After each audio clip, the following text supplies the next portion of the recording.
Bahagia itu artinya perasaan senang. Perasaan senang. Nah, jadi kita mulai begini. Ini kan kelanjutan yang ini masih sebelumnya ada, ya. Inilah iya. itu kesinambungan lah. Karena ada satu kata bahagia yang aku sampaikan ya. Betul. Nah, di mana sebenarnya Tuhan kan menciptakan manusia itu untuk bahagia di rumah yang telah Tuhan siapkan itu, di rumah bahagia itu, kan gitu ya. Lalu kok bisa mereka keluar dari rumah bahagia itu? Apakah kurang bahagia mereka? Kenapa mereka bahagia? Karena mereka bersama Tuhan, kan gitu. Tuhan yang menciptakan mereka tanpa dosa, berelasi dengan Dia di Taman Eden, kan bahagia sekali. Tapi kok bisa manusia itu meninggalkan kebahagiaan itu? Bukankah bersama Tuhan itu kebahagiaan yang paling bahagia? Yang paling ultimat. Paling ultimat? Emang ada lagi kebahagiaan di tempat lain sehingga manusia itu keluar dari kebahagiaan itu?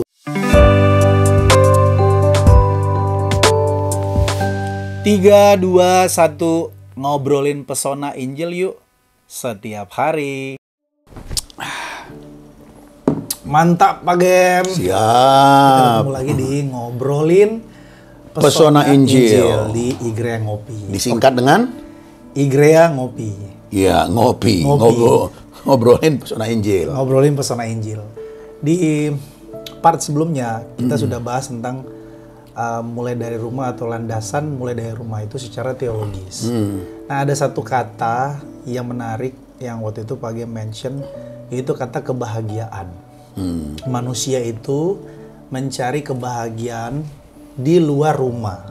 Kok bisa gitu manusia itu mencari kebahagiaan di luar rumah yang notabene di dalam rumah itu sendiri sudah bahagia sebenarnya. Sudah bahagia. Dan jangankan itu, ada sang kebahagiaan juga di dalam rumah itu sendiri. Kok bisa dia mencari kebahagiaan di tempat lain? Nah, sebelum lebih lanjut Pak Gem menjawab itu, kita mungkin definisikan dulu. Apa itu kebahagiaan? Terserah, Pak Gem mau menjelaskan yang kenapa dia keluar mencari bahagia di tempat lain, atau langsung mendefinisikan kebahagiaan itu sendiri. Boleh, Pak Gem dari sisi mana dulu lah? Iya. Bahagia kalau kita buka kamus bahasa Indonesia, pasti bahagia itu artinya adalah perasaan senang. Pasti dengan perasaan senang, ada perasaan puas. Tidak ada yang menyusahkan. Pasti itu ya, bicara soal kebahagiaan. Ya tentu kalau kita belajar firman Tuhan nanti bicara soal perasaan senang atau bahagia itu bukannya sebatas dirasa ya, dirasa. Tapi mungkin saya udah terlalu jauh deh, jangan isi dulu deh. Jangan isi dulu. Nggak apa-apa, namanya juga jangan isi dulu. Yang penting bahagia itu artinya perasaan senang. Nah, jadi kita mulai begini. Ini kan kelanjutan yang ini masih sebelumnya ada, ya. Inilah itu kesinambungan lah. Karena ada satu kata bahagia yang aku sampaikan ya. Betul. Nah, di mana sebenarnya Tuhan kan menciptakan manusia itu untuk bahagia di rumah yang telah Tuhan siapkan itu, di rumah bahagia itu, kan gitu ya. Lalu kok bisa mereka keluar dari rumah bahagia itu? Apakah kurang bahagia mereka? Kenapa mereka bahagia? Karena mereka bersama Tuhan, kan gitu. Tuhan yang menciptakan mereka tanpa dosa, berelasi dengan Dia di Taman Eden, kan bahagia sekali. Tapi kok bisa manusia itu meninggalkan kebahagiaan itu? Bukankah bersama Tuhan itu kebahagiaan yang paling bahagia? Yang paling ultimat. Paling ultimat? Emang ada lagi kebahagiaan di tempat lain sehingga manusia itu keluar dari kebahagiaan itu? Ini yang menjadi satu pertanyaan yang menarik untuk didiskusikan. Ya, nah, tapi saya mau mundur satu langkah. Ini mundur dulu nih. Gak apa-apa. Kan memang segala sesuatu itu harus ada backgroundnya. Jadi maksud saya gini, dengan memahami ini, jadi Tuhan ciptakan kita sebenarnya untuk bahagia, kan gitu. Coba ulangi lagi sekali lagi. Tuhan menciptakan kita untuk bahagia. Ini jadi quote nih. Coba tolong dibikin ya tim-tim. Iya, memang iya kan. Tuhan ciptakan kita bukan untuk menderita loh. Untuk bahagia. Makanya Tuhan siapkan komplit semua di Taman Eden itu. Emang kurang apa di situ? Jadi kalau kita ditanya tujuan kita hidup ini untuk apa sih? Ya mencari bahagia lah. Nah, jadi Tuhan udah siapkan semua dan Tuhan sudah memberikan dirinya untuk dinikmati oleh manusia pertama, Adam dan Hawa. Itulah bahagia mereka. Nah, kenapa mereka sampai bisa keluar dari situ? Kurang bahagiakah bersama Tuhan? Bukankah Tuhan itu kebahagiaan yang paling ultimat? Nah, kalau jawaban saya begini, disinilah kelicikan daripada iblis itu ya. Di Kejadian pasal 3. Iya. Oke. Sisi mana tuh? Iya, gini. Aku langsung narasikan Boleh. saya begini. Jadi saya coba berimajinasi ya, naratif, Ya. imajinasi. Benar nggak istilahnya nih ya? Ya, bisa. Naratif Jadi, imajinatif. iya, jadi iblis itu datang kan sama Hawa, lalu bilang, wah, atau Hawa, aku lihat kamu bahagia sekali di Taman Eden ini. Lalu Hawa menjawab, ya iyalah bersama Tuhan. Iya. Kurang bahagia apa lagi? Ada pasangan hidupku. Setiap hari kami berjumpa, berkomunikasi, berdialog, intim dengan Tuhan. Ya bahagialah. Iya sih, kata si iblis. Iya. Ya kan? Jadi si Hawa ini agak senyum-senyum dikit gitu kan. Tapi namanya iblis ya. Tuti, tukang tipu kan. Iya. Bapak dari segala pendusta Ih, kan. bapak segala pendusta. Yang penting kalau dia bicara bohong semua itu. 10 dari bicara dia 11 bohong semua, 11 Iya, bohong. artinya yang kita maksud bohong itu ini di dalamnya itu semuanya tipu daya. Lalu oh gitu ya. Jadi kamu bahagia ya Hawa? Iya dong, katanya, bersama Tuhan. Tapi kamu ada yang kurang. Ada lagi sebenarnya yang melampaui itu. Oke. Gak mungkin kata Hawa. Ya. Ini yang paling bahagia semua. Nah ini kesalahan si Hawa sih di sini. Dia kasih hatinya, pikirannya untuk berdialog sih sebenarnya. Harusnya langsung di-cut dari awal. Iya, ini kelemahan dia dan ini merupakan kesalahan fatal. Akhirnya dibiarkan ada hal-hal yang tidak, ada sumber-sumber yang keliru, sumber-sumber salah, sumber-sumber sesat yang diajaknya untuk berdialog. Nah, gitu loh. Ini berdialog. Ini bisa tolong kasih implikasinya Pak Gem langsung. Jangan sampai kita memberikan sumber-sumber yang salah ke pikiran sama hati kita ya. Jangan sampai kita kalau kita tahu salah langsung buang. Jangan coba diolah lagi. Ya. Itu akan menjadi bahan-bahan pertimbangan bagi otak kita untuk memberikan kesimpulan-kesimpulan selanjutnya yang lain. Jadi nggak perlu lah. Oke, itu implikasinya. Iya. Terus. Nah lalu ada lagi yang lebih dari itu sebenarnya. Ada yang lebih bahagia kata iblis. Nggak mungkin kata Hawa ada. Ya kalau kau mau aku kasih tahu ada. Bahkan bukan cuma lebih bahagia, kamu menjadi sang bahagia itu. Jadi kalau di Taman Eden itu kamu bahagia karena berrelasi dengan Tuhan kan? Kalau kamu tidak berrelasi dengan Tuhan, kau nggak dapat bahagia. Nah jadi kebahagiaanmu masih tergantung pihak luar. Kalau ini ada yang lebih bahagia lagi. Bahkan bukan cuma lebih bahagia, tapi kamu menjadi sang bahagia. Iya, maksudnya apa itu?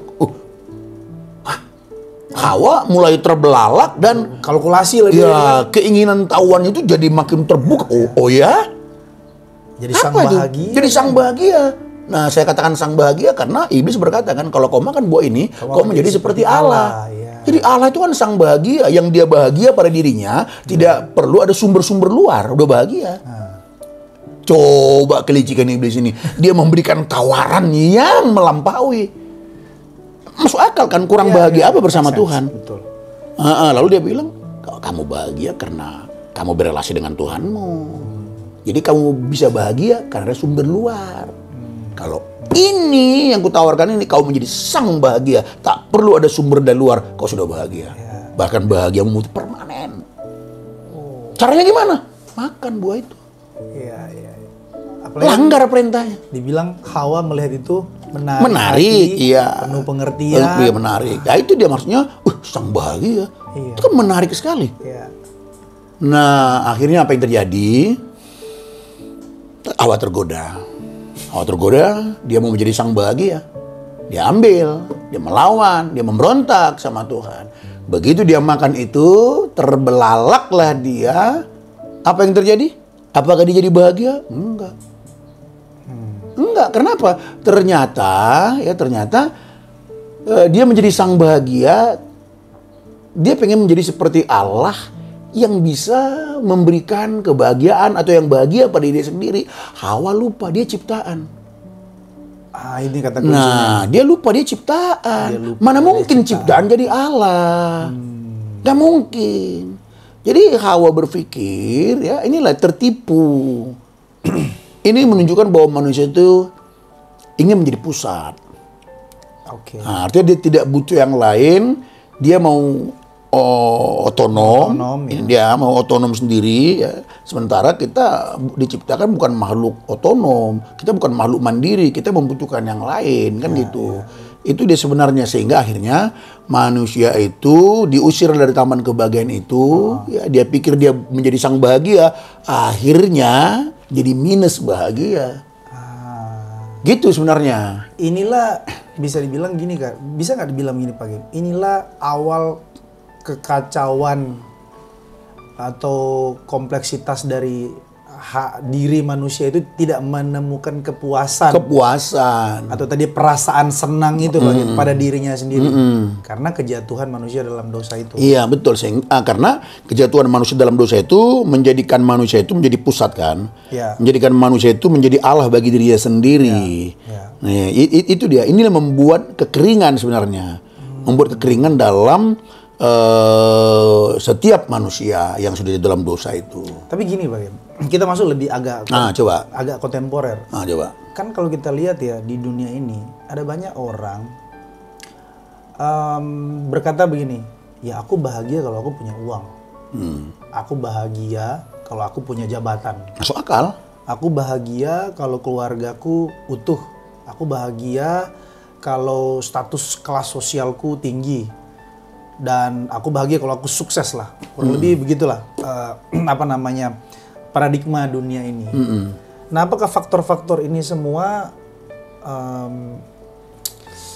kalau dikorelasikan dengan kejatuhan dengan dosa, kan orang berpikir nggak ada hubungannya sama dosa ya itu cuman persoalan ini aja kok, persoalan batinia sebenarnya, nggak ada persoalan dosa sebenarnya kalau bicara tentang kebahagiaan itu sendiri. Ya, jadi itu gimana? Ya, orang-orang membuat pandangan seperti itu ya sah-sah aja ya. Karena setiap orang membuat sebuah pandangan ya atau sebuah pernyataan, pasti dia punya landasan kan, dari latar belakangnya, latar belakang keluarga atau pendidikan yang dia kecap, ilmu yang dia kuasai, ilmu yang dia pahami. Itu sebabnya dia mengatakan seperti itu. Lalu nggak ada kaitan sama dosa ini kan gitu. Ya sah-sah aja. Tapi kita sebagai orang percaya, kita tidak bisa keluar dari Alkitab kan. Oh, itu landasan utama kita. Iya, harus dari situ ngelihatnya. Nah, kalau orang mengatakan nggak ada hubungannya dengan dosa, ya itu sah-sah aja.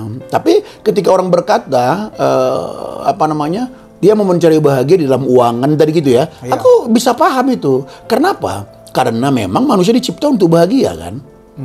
Lalu dia memiliki pandangan yang di luar dari sang bahagia yang sejati itu loh. Nah, yang tadi karena diizinin oleh Hawa kan, sumber dia udah lain.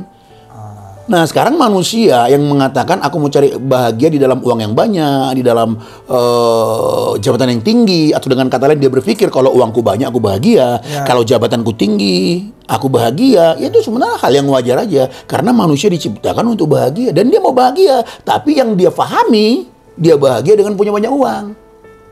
Itu sebabnya orang investasi waktu, tenaga, pikiran, semua kerja keras, banting tulang, hampir patah tulangnya dibanting. Nah, tapi ternyata kalau kita mau jujur, ini dari fakta kita lihat. Ya kan, berapa banyak? Coba ada ini dengarlah, ada artis-artis sudah terkenal, udah dapat semua loh, popularitas dapat, uangnya dapat, akhirnya apa? Ternyata ya terkena obat-obatan, ada sampai bunuh diri, ngedrak, bunuh diri dan sebagainya. Menunjukkan apa? Dia ingin bahagia sebenarnya. Tapi caranya itu loh salah gitu. Dia menemukan bahagianya di tempat lain. Ya, ini memang fenomena aktual sih memang benar. Iya, dan ini ya kalau ada orang mengatakan seperti itu ya kita bisa terima. Tapi sebagai orang percaya kita harus sampaikan Injil itu. Kita pun nggak mengutuk mereka ya. Jangan mengutuk siapa kita. Siapa kita? Kita lupa bahwa kita pun orang yang layak dihukum. Kenapa sih sesama yang layak dihukum ini saling menghukum? Iya. Mesti kita ulang nih gospel statement kita nih, Pak. Iya. Kelayakan kita tuh hanya satu kan. Kepantasan kita cuma satu, masuk neraka loh.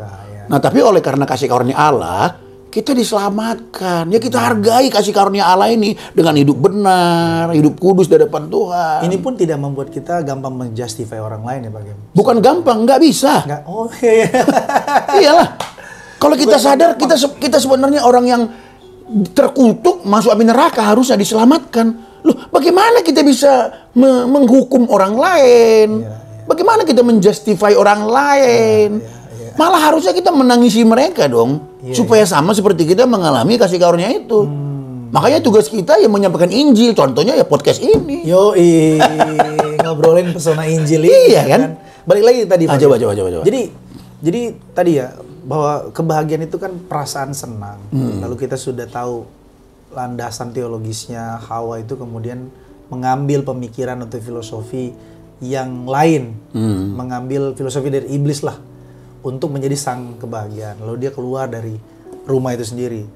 Lalu manusia mencari faktor-faktor lain untuk bahagia, uang, jabatan, kelas sosial, kesuksesan dan lain sebagainya. Itu membentuk identitas dia kan? Untuk membentuk identitas seseorang. Nah, mungkin lebih spesifik lagi Pak Gem. Kalau seandainya orang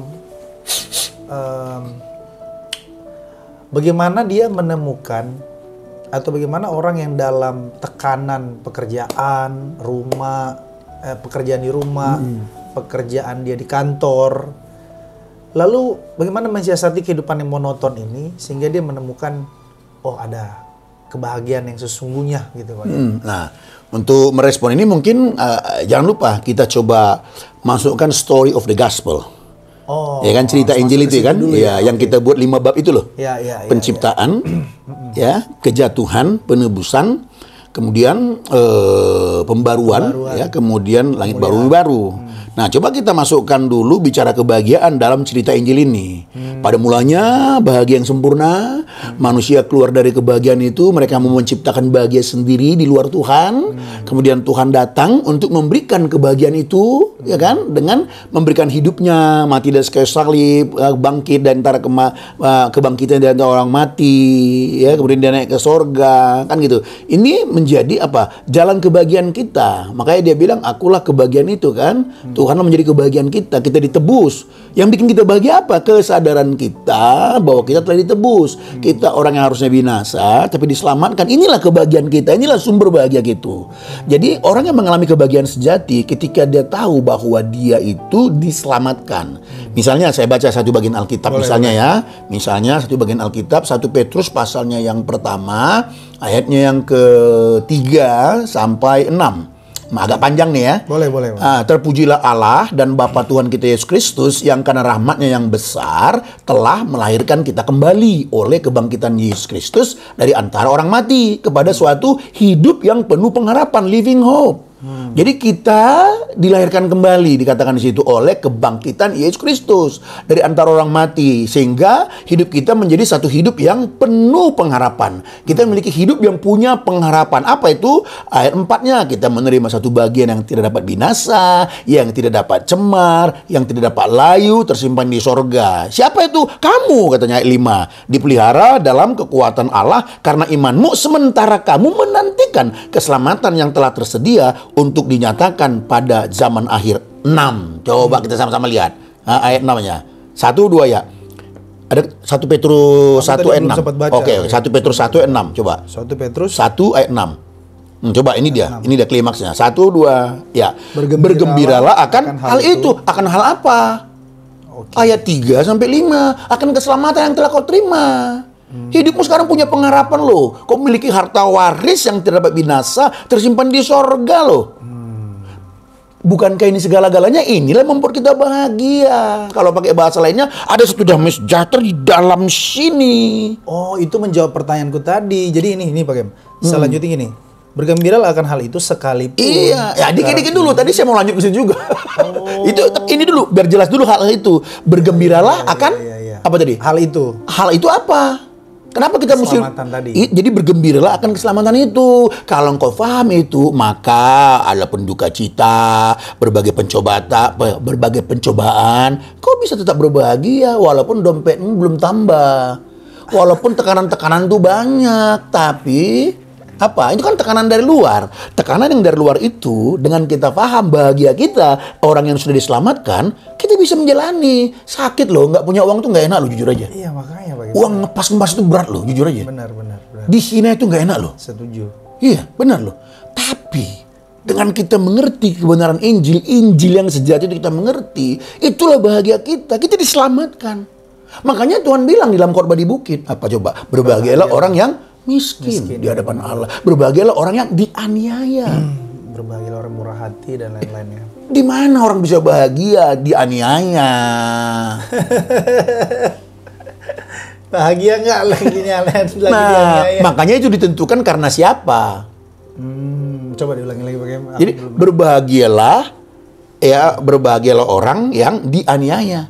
Gimana bisa berbahagia dianiaya? Matius pasal 5 khotbah di bukit itu. Ya. Ternyata kita mencatat bisa. Kenapa? Tergantung alasan dianiaya kenapa? Sebab kebenaran. Gitu loh. Berbahagialah kamu jika karena aku. Jadi kalau seseorang mengalami kesulitan, dianiaya, kalau dia karena Kristus itu bahagia. Dan bahagia di sini makarios. Terberkatilah dia. Itu arti bahagia. Jadi dia tentu ya di dalamnya ada perasaan senang, ada perasaan damai dalam sini. Gitu loh maksudnya. Jadi inilah tadi penciptaan, kita bahagia, kejatuhan, kita keluar dari bahagia, penebusan, kita dikembalikan untuk hidup bahagia kembali dengan apa? Dengan sumber bahagia yang tepat, ya kan? Lalu kemudian kita dijanjikan oleh Tuhan, satu kali kita akan memiliki kebahagiaan itu sempurna, kita terima keselamatan itu. 1 Petrus 1 ayat 5 tadi. Kamu yang oleh iman menantikan keselamatan yang akan dinyatakan. Jadi keselamatan yang sempurna, kebahagiaan sempurna itu nanti dinyatakan Tuhan waktu dia datang. Tapi faktanya kita masih di bumi. Walaupun bahagia kita belum sempurna, kita sudah bahagia. Sekalipun ada pencobaan, aduh isi dompet kok nggak nambah-nambah gitu. Nah, di sini letak keunggulan Kristen itu harusnya. Yang telah mengalami penebusan bahagia yang sejati itu. Dompet belum tambah, tapi dia nggak mau berdosa karena miskinnya. Dompetnya berlimpah-limpah pun kaya, dia tidak berdosa karena kekayaannya. Karena dia tahu kekayaanku ini tidak menambah kebahagiaan 1 inci pun dalam hidupku. Iya, setuju, betul. Kemiskinan yang paling miskin yang kualami ini pun tidak mengurangi kebahagiaan sejati yang dalam diriku. Jadi isunya bukan miskin atau kaya. Kok miskin gini ya? Harusnya kaya atau miskin gitulah ya. Kaya ke atas gitu ya. Ya, nah, itulah kebahagiaan itu yang disebut makarios itu. Petrus kasih penjelasan lagi, kan cuma sementara. Bergembiralah akan hal ini karena karena seketika kamu mengalami pencobaan seketika kok. Tapi gini ya Pak. Coba. Untuk masuk ke konsistensi itu, Pak. Itu kan berat sebenarnya. Iya. Kan itu nggak mudah kan. Iya. Coba kita masuk ke ini ya. Aku jadi ingat kalau di dalam para pemikir-pemikir Yunani ya.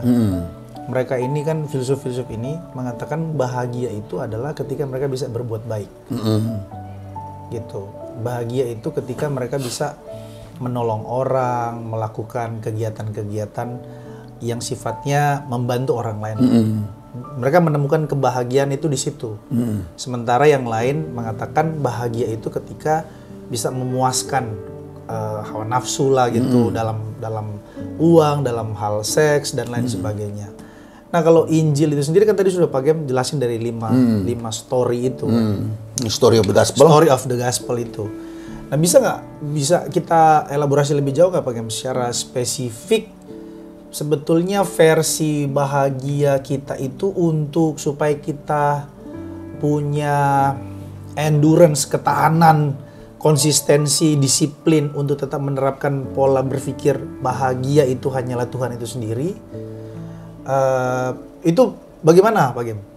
Pak Gem melanggar nggak ya? Yang aku maksud ini. Iya. Supaya kita tetap ada di jalur itu. Kalau bahasa teman kita tuh ada di koridor Injil itu, gitu Pak Gem. Kan kita ini kan rapuh sekali kita manusia. Iya, memang kita ini suka sekali. Masa kita kalah sama orang istilahnya yang tidak bertuhan Kristus gitu. Mereka bisa loh menunjukkan kebahagiaan mereka, menolong orang lain. Bahkan 10 orang terkaya di dunia ini kan bukan orang Kristen. Tapi mereka begitu dermawan. Sifat mereka tuh altruisme. Bisa memberi diri mereka, semua harta mereka beri. Dan kalau ditanya, itu kepuasan batin kami gitu. Nah, orang Kristen bagaimana nih? Ya jadi nanti tadi udah cukup panjang nih pertanyaannya. Kalau ada yang terlewat nanti. Tapi aku coba nanggapin yang terakhir ini. Jadi memang ada orang ya yang memberi karena itu kepuasan batinnya dan sebagainya gitu ya. Kita jadi nggak butuh Tuhan. Ya, luar biasa lah ya, orang mengalami seperti itu. Perasaan senang itu, bahagia itu sendiri ya bisa dihasilkan dari apa yang kita buat. Iya. Jadi gini, perbedaannya menurut saya gini. Kekristenan itu Kekristenan pun banyak yang memberi juga kan, menolong orang banyak. Bukan enggak juga kan, agak lucu kalau Kristenan malah tidak berbagi. Adalah, pasti, Karena kekristenan itu identik dengan berbagi sebenarnya. Karena Tuhannya berbagi. Ini bukan sekedar begini. Jangan sampai kita membantu yang kita bantu uang. Oh, oke. Iya. Yang sempit begitu berpikirnya. Bukan cuma begitu. Waktu kita bantu orang uang, bantu kita tenaga, sebenarnya kita sedang memberi hidup, bukan uang. Jangan lihat uangnya, tapi lihat hatinya. Misalnya ada orang ya, baiklah dia support bantu uang, itu dia sedang memberi hati atau hanya uang? Beda ya? Beda dong. Beda itu pemahaman. Beda dong. Nangkap maksudnya kan? Nangkap. Nah, orang yang memberi belum tentu memberikan hatinya. Harusnya waktu kita ada orang membantu itu sebenarnya sedang memberikan hidupnya sebenarnya buat orang itu. Bukan sekedar uang. Itu refleksi dari Tuhan kita sendiri. Iya, karena Yesus itu memberikan hidupnya. Kristen itu di situ. Nah, kemudian Kristen itu dalam bicara soal memberi, dia memberi karena sudah apa nih? Ya sudah diberi.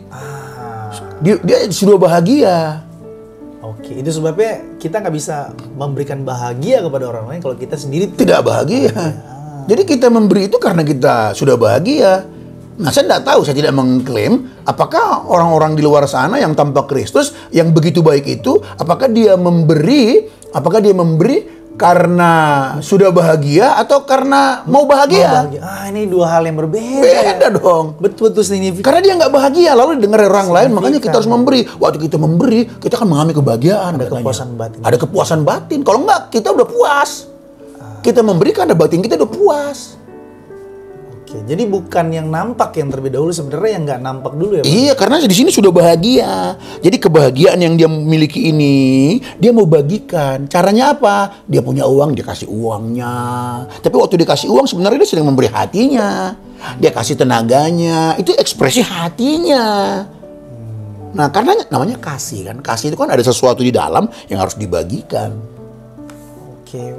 Oke. Itulah keagungan kekristenan, karakter Kristen itu sebenarnya. Pesonanya itu ya. Itulah yang membuat kita kagum tuh. Nah, tadi ada satu pertanyaan tadi jangan sampai lewat saya. Ya, bagaimana biar kita konsisten kan gitu ya? Iya, itu dia. Oke lah Tuhan kebahagiaan. Iya, aduh. Oke lah Tuhan kebahagiaan, kita tahu lah teorinya, tapi iya, menjalaninya itu loh Pak.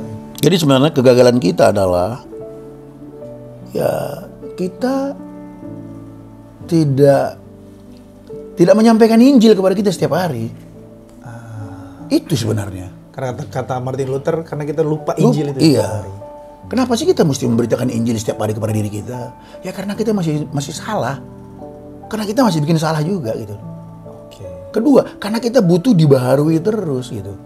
Jadi kita gagal gini. Masalah-masalah saya lupa itu siapa ya. Itu aku baca itu kalau nggak salah ada di buku ini tuh. Oke, boleh. Ada di buku ini tuh, tapi saya lupa itu. Iya nih, dari Timothy Keller. Saya kalau nggak salah Timothy Keller juga kutip atau nggak, saya juga lupa ya. Kalimatnya begini. Gini kalimat gini. Saya lupa itu ada, tiba-tiba saya ingat. Tolong di quote ini. Nah, kalimatnya gini. Sumber masalah dalam hidup kita semua adalah karena kita tidak memperkatakan Injil. Timothy Keller itu Pak. Keller dia. Ya. Karena kita tidak menghidupi Injil. Kemarin Pastor Mario juga sudah mention di kelas Jov kemarin. Oh gitu ya. Itu di sini tadi itu. Iya betul. Jadi ketika seseorang tidak menghidupi Injil, tidak menerapkan Injil, tidak memperkatakan Injil ya kepada dirinya setiap hari, itu sumber masalah sebenarnya. Jadi kalau aku nih kering, itu karena aku tidak menerapkan Injil dalam diriku. Apapun itu. Kita jadi mencari kebahagiaan di tempat lain. Iya betul. Jadi yang lain. Sementara kita tahu Injil itu pusat hidup kita. Lensa. Iya. Lensa itu bukan. Jadi gini. Injil sebagai lensa. Kok jadi kesini ya? Nggak apa-apa lah ya. Nggak apa-apa. Namanya juga Injil sebagai kan ngalur ngidul kemana-mana nggak apa-apa. Yang penting esensinya ya. Kan? Jadi kenapa gitu? Injil lensa, ya kan? Lensa nih. Nah lensa itu bukan untuk kita lihat, tapi lensa itu alat untuk kita melihat. Wah banyak, ini filosofi semua nih sama Pak Geng. Lensa itu bukan alat untuk kita. Lensa itu bukan untuk kita lihat. Injil sebagai lensa misalnya. Inilah Injil itu sebagai lensa. Lalu kelihatin lensanya. Bagus ya. Enggak. Injil sebagai lensa artinya lensa itu adalah alat kita untuk melihat semuanya nih dengan lensa ini. Bukan ini. Oh keren loh. Bagus kalimatnya ya. Quote siapa nih? Jadi kita capek hanya melihat apa nih? Si Injil bagus banget Injilnya ya. Quote siapa nih bagus banget ya? Enggak. Injil itu adalah untuk apa? Alat untuk kita pakai lihat ini. Nah, kita pakai lensa itu kita lihat. Oh, melihat uang seperti ini, melihat perkinian seperti ini, melihat pekerjaan seperti ini. Nah, ketika kita gunakan lensa Injil sebagai lensa, disitulah kebahagiaan itu. Nah, bayangin kalau tiap hari kita begitu. Bahagia kita setiap hari. Oh, jadi gini, kurang lebih kita hipotesiskan gini. Soal konsistensi tadi Pak Gem. Bahwa mengapa kita nggak konsisten, mengapa kita nggak disiplin untuk membiarkan kebahagiaan atau kepuasan batin itu ada, karena kita nggak konsisten. Iya, karena nggak konsisten. Nggak konsisten untuk mengkhotbahkan Injil setiap hari, memperkatakan Injil setiap menerapkan Injil Injil setiap hari. Itu sebenarnya. Nah, jadi kalau itu bisa, makanya Alkitab kita banyak sekali. Rejoice in the Lord always, and again I say, kata Paulus, rejoice in the Lord. Kenapa? Karena keselamatan itu dalam Tuhan itu. Nggak ada yang lain loh. Di 1 Korintus berapa tuh Pak Gem yang Pak Gem suka kutip juga? Asal kamu teguh dalam Injil. Oh, itu 1 Korintus pasal 15, ayatnya yang kedua. Dikatakan di situ, oleh Injil itu kamu diselamatkan asal kamu teguh berpegang padanya. Jadi kita dapat jawaban bahwa kenapa kita sudah Kristen tapi kita kering, tidak mengalami kepuasan batin, bahkan ketika kita dalam tekanan-tekanan hidup dari keluarga, pekerjaan, keuangan dan lain sebagainya, kita nggak bisa tetap rejoice, tetap bahagia dalam Tuhan karena kita ini. Iya, kita tidak konsisten. Tidak konsisten. Makanya setiap hari bangun tidur carilah Tuhan. Belajarlah akan Injil. Lalu lihatlah ke dalam diri kita, terapkanlah, oh Tuhan, aku orang yang layak binasa, kau selamatkan. Betapa indahnya hidupku ini sebenarnya.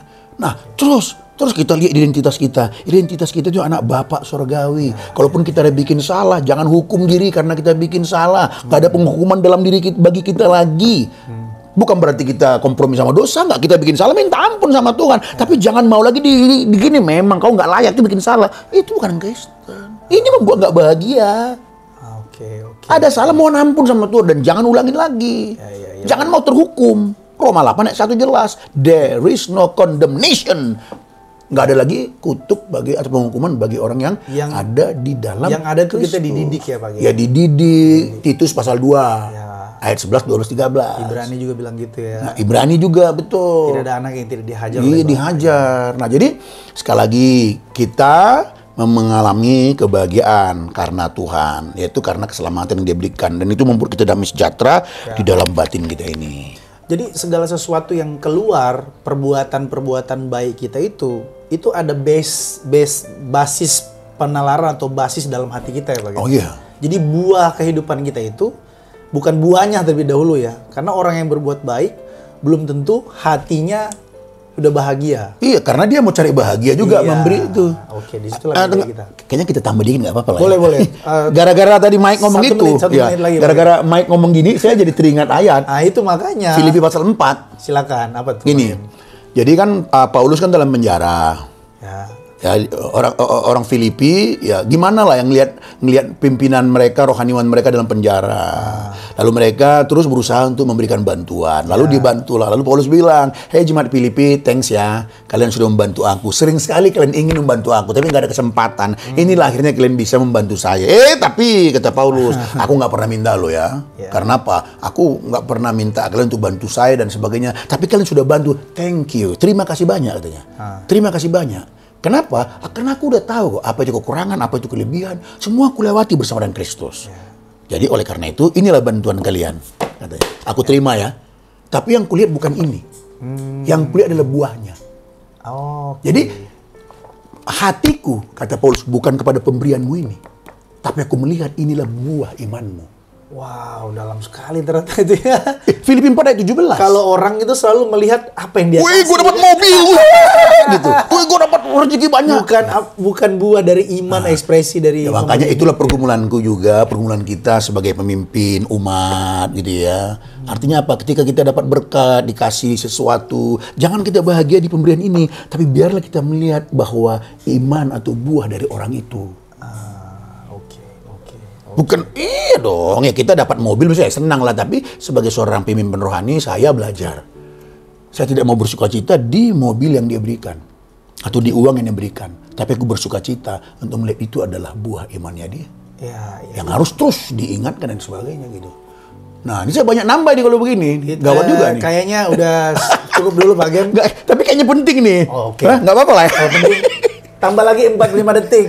Ya gini. Sekaligus closing statement Pak Gem. Iya, tadi soal konsisten tadi soalnya. Ya, boleh. Gini, Itu tadi ada mendalam itu Pak ya, Gem. terlupakan tadi gini. Konsistensi. Kan ada ya, dulu dia Kristen.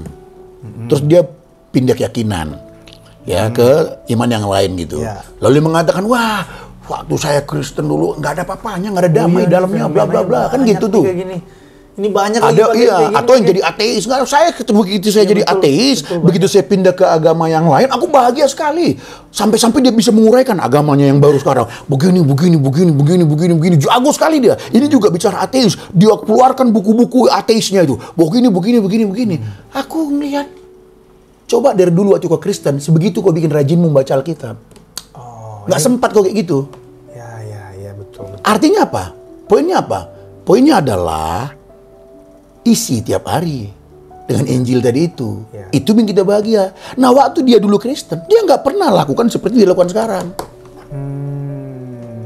Begitu dia jadi ateis, dia bingung juga tuh dari mana semangatnya baca-baca buku ateis misalnya. Ya. Terus dia menjelek-jelekan juga. Jelek-jelekan kan, terus dia pindah ke agama yang lain, dia rajin membaca kitab suci agamanya yang baru, dulu nggak pernah baca.